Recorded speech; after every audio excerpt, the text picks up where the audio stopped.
Hello guys. Ayan, ipakita ko lang po sa inyo. May nagpagawa kasi sa amin. Ganito po kalaki ang paa.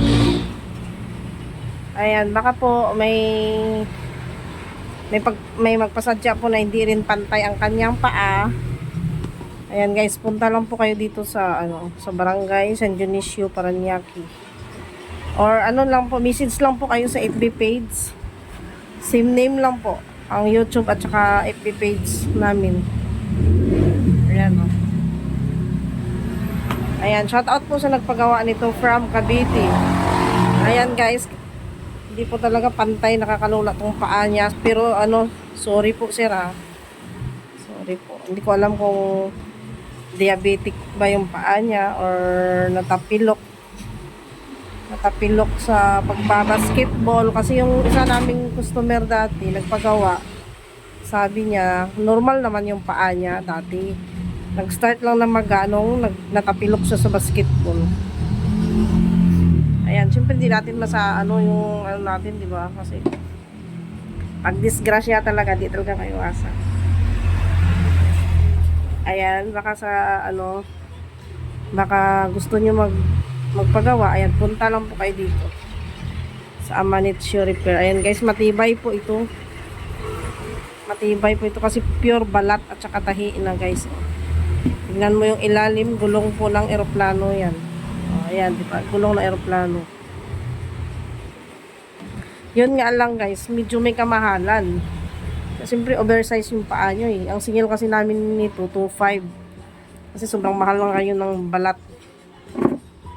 Kaya hindi biro magpagawa ng sandals. Kasi oversize siya eh. Tingnan mo oh. Tingnan niyo sa isang sa isa. Ito malaki na rin to eh. Oh, tingnan niyo naman yung isa. Oh, di ba? Ang laki ng difference. Ilang dangaw ba to? O dalawang dangaw ko oh. Sobra pa kasi. Sobra pa sa dalawang dangaw ko guys ang kanyang paa. Ayan, dalawang dangaw ko.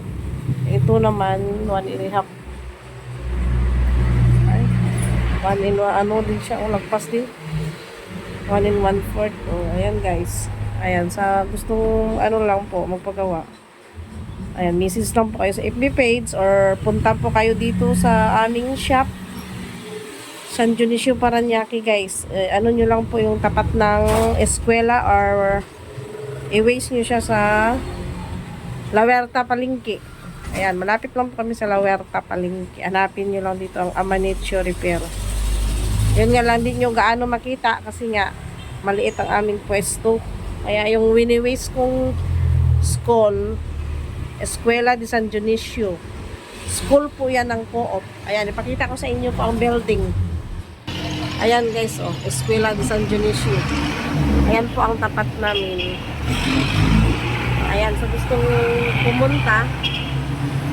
Ayan, i-waste nyo lang po or screenshot nyo po yung eskwelahan na yan. Ayan. Or Mama Manti Street. Ayan, oh. Yung street na green, yung sa may tao, di ba, may nakatayo. Ayan, pwede rin dyan, i-waste nyo, Mama Manti Street. Iwaste siya ng Mama Manti Street, San Dionisio, Parañaque. Ayan guys, thank you so much for watching. And don't forget to subscribe sa aking channel. Thank you, bye!